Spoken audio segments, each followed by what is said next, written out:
Hi, I'm Sergeant James Ghrist from the Munster Police Department, and I'm giving a safety talk today on safety for home health care workers. How are you guys all doing today? Awesome. Good. Good. As Damien said, I'm Sergeant James Ghrist. I'm from the Munster Police Department. I've been with the police department for about 25 years this December. I'm the Dare and Crime Prevention Officer, but I'm also the Community Policing Supervisor. So I work with our school resource officers, our code enforcement officers, our volunteers in police service, and I run all of our community policing programs. So like our National Night Out, which I know you guys were a part of, and I know you guys were out there with your mascot and things such as that. And I know that you guys are very active in our community, and I see Damien and some of your other representatives at our chamber meetings a lot. And I also am involved with Crime Watch and DARE, and I teach at Eads Elementary and St. Thomas More. Up until this year, I taught at Frank Hammond, Elliott, and at St. Paul's, but since I was recently promoted, they actually added another school resource officer, so now we have 4, and he took on 3 of my schools. So they're added that so that I have some extra time to be able to supervise all of the added people that are under me. We just added another person, another officer named Sarah Storm. She was on WJOB this morning with our high school officer, and she's going to be out doing directed patrols and helping watch our parks and our new train stations. And we're going to be adding additional officers to her as well. And she's going to be stopping at our schools and things like that. So she's in our unit as well. So we're expanding our community policing unit more and more every single year, and that's a very, very important part of our aspect. So that's basically in a nutshell what I'm involved with, if you're not familiar with it. But we're always available to come and talk to you guys whenever you guys need anything, and assist your staff however needed. And I'll talk about that a little bit more in a few minutes. So, but I wanted to start off with just really quick some statistics for you guys. I was checking with the Centers for Disease and Control and Prevention, and wanted to just go over some real quick statistics with you guys having to do with some home health workers. How many of you guys work in homes where you guys go? And most of you guys, right? Okay. So just going and looking at some of these statistics, I found that 41% of home health workers have reported sexual harassment by people. And I don't know if you guys would agree with that or not, just people that you've dealt with, or now I know you guys kind of deal with a different kind of field. You guys are dealing with, unfortunately, people that are near, death and things such as that. But these are sexual harassment. 44% of people have been physically assaulted. 27% have aggressive pets in their homes. 21% have reported poor lighting in their homes. 19% have reported neighborhood violence or crime. 18% have reported patients challenging family members. Okay, so I see some nods there. 14% have personal security fears, possibly that. 13% drug use in patient homes. 9% firearms in the homes. 8% racial or ethnic discrimination. Okay, so those are the kinds of things that I've seen or that I saw that have been reported. So what we want to talk about are some things that we want you guys to do when you guys are visiting these homes to make it so that you guys are as safe as possible. And then we'll talk about those of you guys that are working in the Riley house you guys were talking about. Is that what it's called, the Riley home? So just to kind of make you guys as safe as possible there as well, okay? So when you guys are going out to these houses, we'll talk about a little bit more about prevention in a second. When you guys are going to these houses, we want to make sure you guys have a cell phone with you guys. That's very, very important. You don't want to be cut off from everybody else. You want to make sure that you have a cell phone with you in case you need to make an emergency call. Also, it's important for you guys to have somebody on the outside who knows where you guys are going to be all the time. Okay, you don't want to just go to somebody's house and be working there and nobody knows where you are at. Now, I know that your supervisors and the people that you guys work with know which people you're working with, so you guys can they know where you're gonna be, so if you're there for an extended period of time and you don't report in, they're gonna worry about you, right? Am I right about that? Right? Okay, well, we wanna make sure that people know that where you guys are at, whether it's a family member, whether it's your supervisor, whether it's people that you work with. Because if for some reason you go to that home and they have a family member or they have somebody else who, God forbid something happens and you become injured, or you have a medical emergency, or you have something else that happens to you there, we want somebody to be checking in on you after a period of time. Because if they check in on you and they're not able to get a hold of you, we want them to be checking in with your work, be calling the police, letting them know, hey, excuse me one second. It's a raptor alert. Yeah, it's a raptor alert. I just want to check on it real quick. Excuse me one second. It's a fire drill. That's okay. Just to let you guys know, a raptor alert is whenever there's when we have a fire or we have any kind of emergency at any of the schools, all the school resource officers get an alert on their phones. All the principals, everything else, and every single one of the teachers and everybody can activate it on their phones. They can do lockdowns, they can do secures, everything like that, and then we can all communicate on our phones. It's a new thing that we have in the last couple of years. So we get that sound right there, but it was just a fire drill at the override. So we want to make sure that they know about those things so that they can call, and then they can make sure that somebody goes and checks on you and they do a welfare check. Do you guys understand? That's really, really important that they do that. We talk about that especially with people who work alone. Like some of these people that work in tanning salons and other things like that when they're working by themselves. We offer the same kind of advice to them, because if they're in there working by themselves for long periods of time, we want people to be checking in on them as well so that they are able to be okay. Another thing I wanted to tell you guys about, this is what the slide looked like when I do the PowerPoint. You see the angry dog on there? You see that really angry dog in the picture there and stuff? We want to make sure that we take time to notice if there are angry dogs, if there are weapons in the home, if there's any kind of other dangerous items or other things like that you're going to be working in, and we want to make sure that they're going to secure those dogs or those dangerous weapons. Just to let you guys know, a number of years ago I went to somebody's house because they hadn't picked up their child from a school.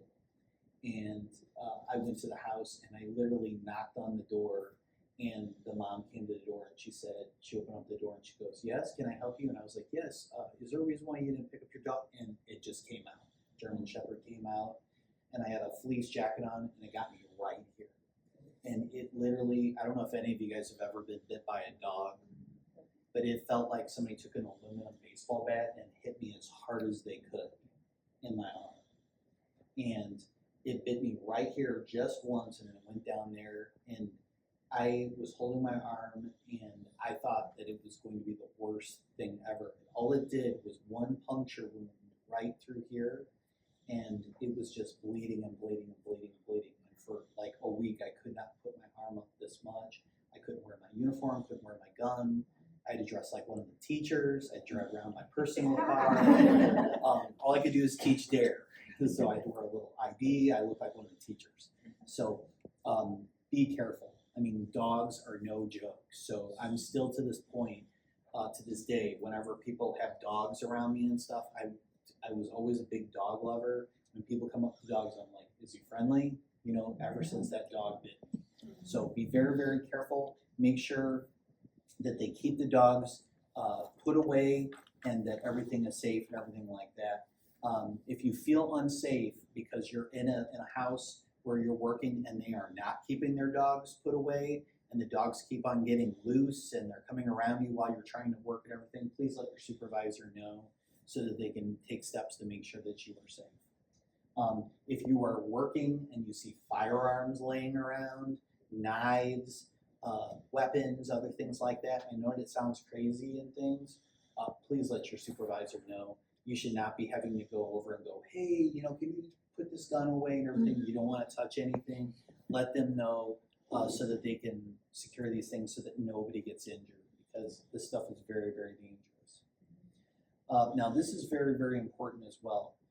Make sure that no matter what the person's physical condition may be, and no matter what the other people in the house are doing and everything like that, if anybody is making you feel uncomfortable in the house, the people that you're caring for or anything else like that, no matter what their actions are or whatever, please, if it's making you uncomfortable or whatever they do, if it hurts you, please let your supervisor know, okay?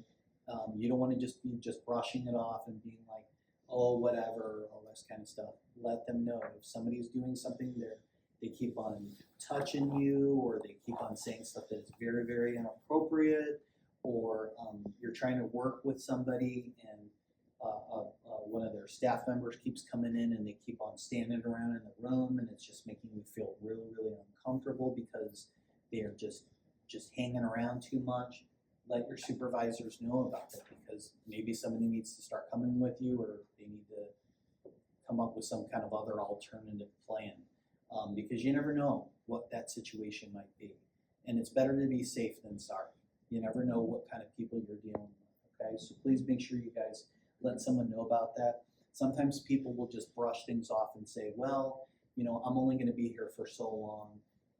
I'm just going to deal with this weird family member or this person who's acting strange.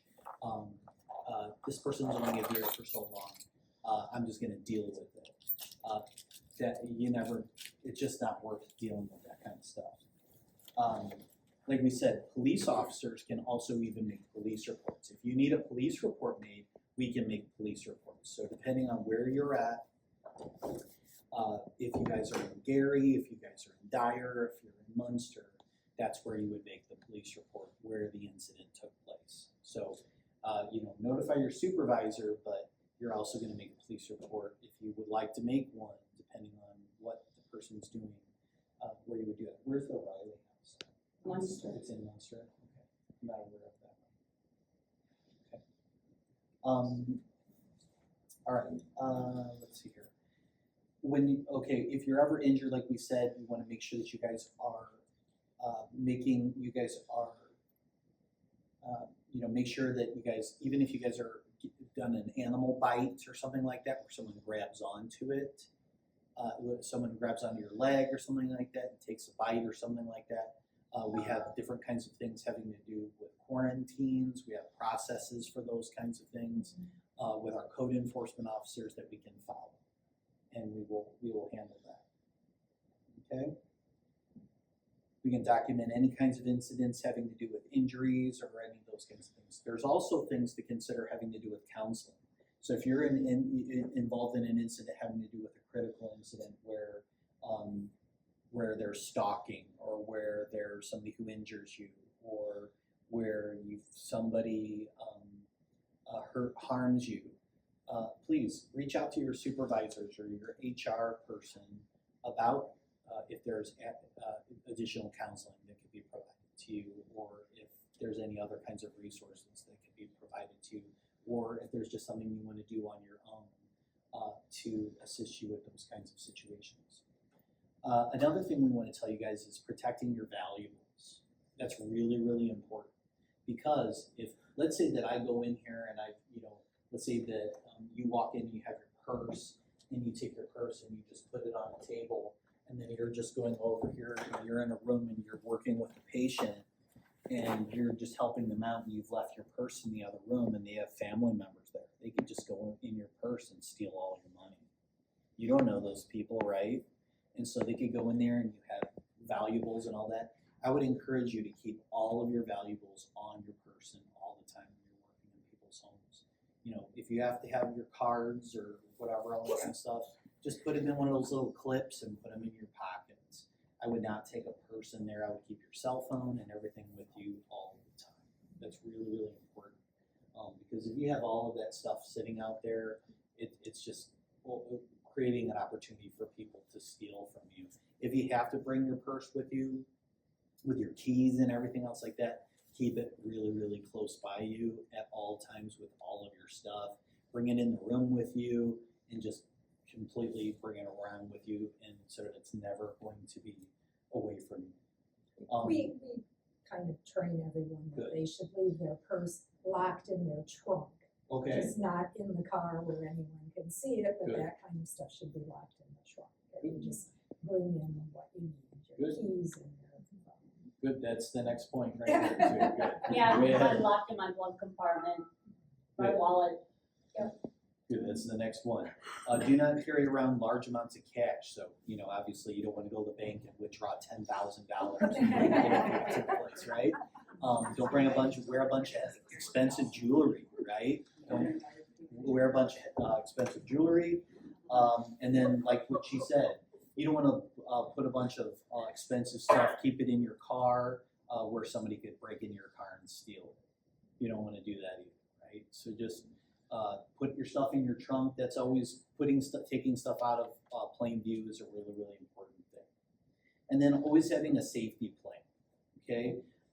You want to talk to your supervisors before you go to somebody's house and talk to them. Is this person a violent person? Do they have a history of violence? Do they have a history of being inappropriate with people?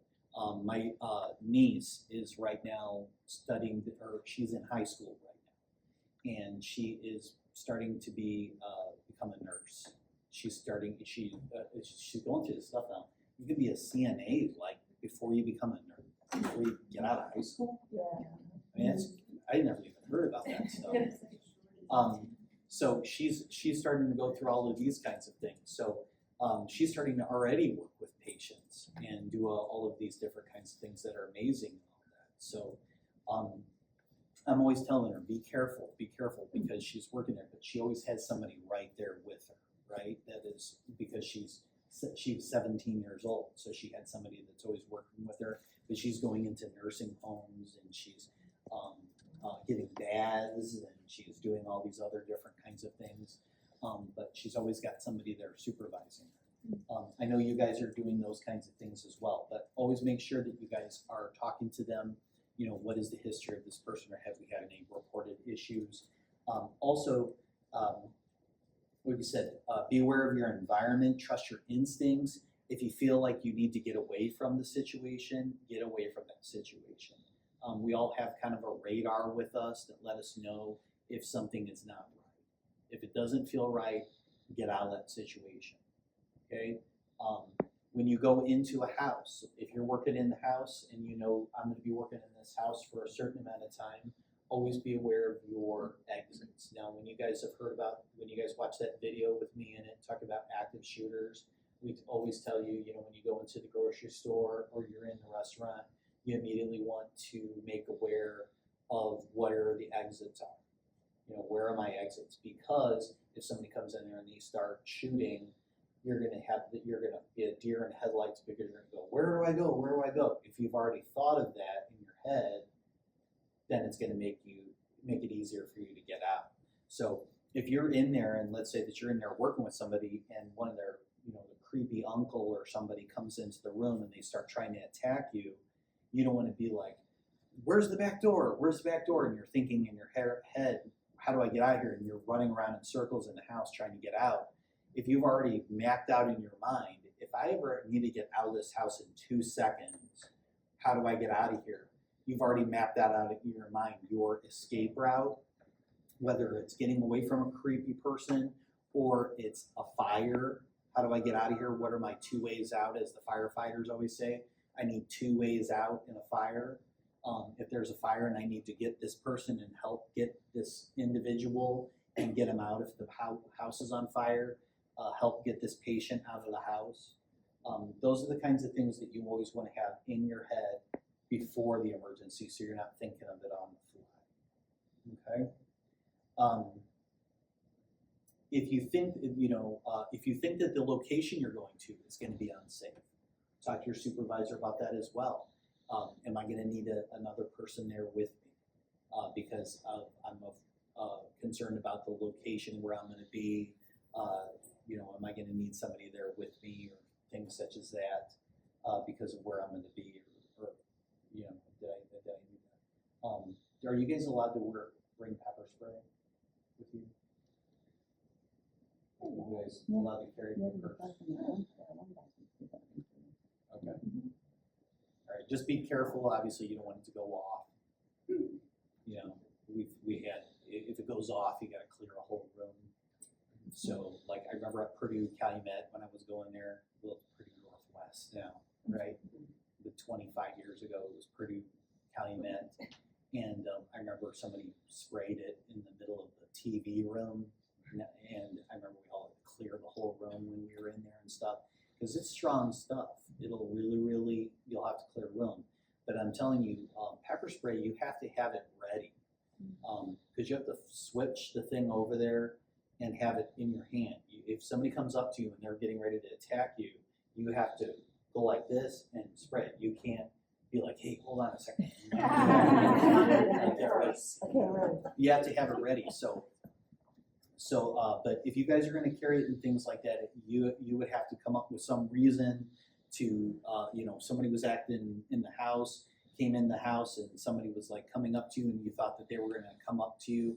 You'd have to come up with a plan in your head and say, hey, I got to get something out of my purse, or hey, hold on a second. I was just about to give her some medicine. Let me get some medicine out of my bag, and then you just go get it and you have it ready in your hand.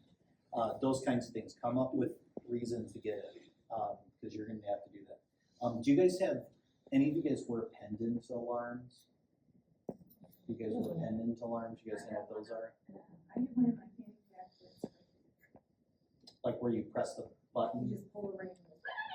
Oh, okay. So it's just a sound. Okay. At our Riley residence, we have panic things that Oh. staff Okay. should wear. Okay. Yeah. So that's a good thing. So those kinds of things are good. That's at least something that will scare somebody if they were coming up on. They'd probably come running in here. But yeah, pendant alarms are something good to consider. That helps get people there if you were to have an issue or something like that. That's something that a lot of people wear in tanning salons because they work there by themselves. I remember I used to walk into, when I was working on patrol, we would stop in tanning salons or places where people work by themselves, and we'd say, "Here, you weren't wearing your alarm," and then they would go, "It's over there," and it was like sitting on a counter. I'd be like, "It's not doing you any good there, is it?" And then they'd be like, and then put it on. So those kinds of things. Let's see. Verbal de-escalation.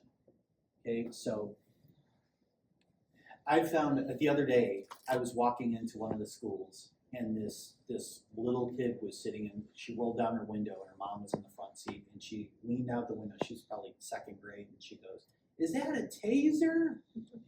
Like she yelled out the window to me at my, and I was like, "Yes." Most of the time when kids ask, "What is that?" I go, "Oh, it's the remote control to my TV." That's what I usually say, because I don't want to get into a conversation about it. And then they go, "You carry a remote?" And I go, "Yeah, I always want to make sure I got it right here, just in case I need it. Remote control of my TV. You never know when you're going to need it." So, because most of them don't understand what it is, and it's too hard to explain what it is. So I said, I go, yeah, I got a taser. And then they're like, "Have you ever used it?" And I go, 25 years, I've never used it. I've had it out, I've never had to use it. And then they go, "Really? Why not?" And I say, "Because I like to use my voice. To use my voice to calm people down. I'm very proud of the fact that I use my voice to calm people down." And so, so that's the whole thing. Is I found that when you use if you can de-escalate things using your voice, it's called the force continuum. You use your voice, and then it starts to go up from there. So, if you have somebody who is upset, if you can get them to sit down, that is a big step.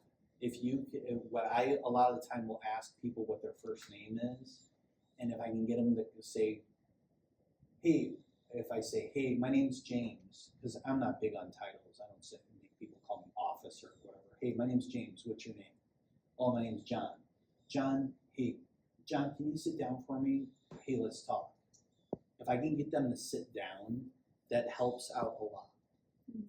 And if they could sit down, because then that helps put them at a position of disadvantage, to where they're not in more of a position where they can attack. And if you can do that, then you're slowly making your way towards the door. You see what I'm doing, John? You know what I think? And now you're running towards the door. You see what I'm seeing? What I'm doing? And now you're just gonna try to make a break for it if you can, and then get on your phone for 911 if you can. Okay, so whatever you guys got to do, or you run in there and you lock the door and you call 911 in another room. Okay, and if you guys know you can text 911, do you guys know you can do that? If you guys end up getting yourself like in a situation where you have to barricade yourself in a room, and and you're trying to be quiet somewhere, you can get on your phone and you can type in 911 on your phone, and you can get in a conversation with 911 on your phones. You can do that. So I just want you guys to know that you have options of things that you guys can do. But when you're talking to people, just try to keep your voice down and talk to people. I've worked with people before that walk up to people. Most of the guys that I work with, you know, are real good at keeping people calm and everything like that. But I've seen when people walk up to people and they start talking to people like this, you just see people, they just come up like that. And so I think that if you keep people calm, that's going to go a long way towards getting people to stay down. So I've also found that out with kids. Like people say to me, they go, "Hey, my kid's acting up. Can you go up to him and put him in the back of your squad car and start yelling at him? And, can you take him to the police station and put him in a cell and start screaming at him?" And I go, "That's not my way. That's not the way I do things." I found that just sitting there next to them and talking to them about what they did, I think that gets to them a lot more than what it is. I had to deal with something the other day where somebody was in an argument with somebody, and I walked up to the person and I walked right up to them, and the person was hot. They were really, really upset. And I walked over to them and I said, "Hi, what's going on?" And they saw me in the uniform and they were like, "What? Now they're calling the police on me?" Mm-hmm. And I said, "I'm just here to see what's going on. What's going on? What can I help you with?" And I just talked to them like that. And then they said, and the person wanted them to just move their car. And I said, "Can you please move your car?" And they said, "That's all I wanted them to do. That's all I wanted them to do is to talk to me like that." And I said, Thanks for moving your car." That's all I did. And they just moved their car. So it's just talking to people and trying to keep them calm and talking in that kind of voice, and just trying to de-escalate things as much as you can, okay? And you talking to people using their voice, and I understand, and all that kind of stuff, and hopefully somebody can, in the meantime, can call 911 while you're trying to keep them calm. If you can, try to get them there. Say, "Hey, I'm going to get you a glass of water. Sit here. I'm going to get you a glass of water. Go in the other room. Call 911 if you need to." Those kinds of things. If you need to, get out of the house. Run to your car. Get in your car. Lock the doors. Call 911 if it's a very unsafe situation. So what we're trying to do is just give you guys some tools of trying to help yourselves. I'm here to help you guys with any kinds of, like I said, safety talks, security surveys, anything else I can do through the police department to assist you guys. I'm glad to do that. Okay? No problem.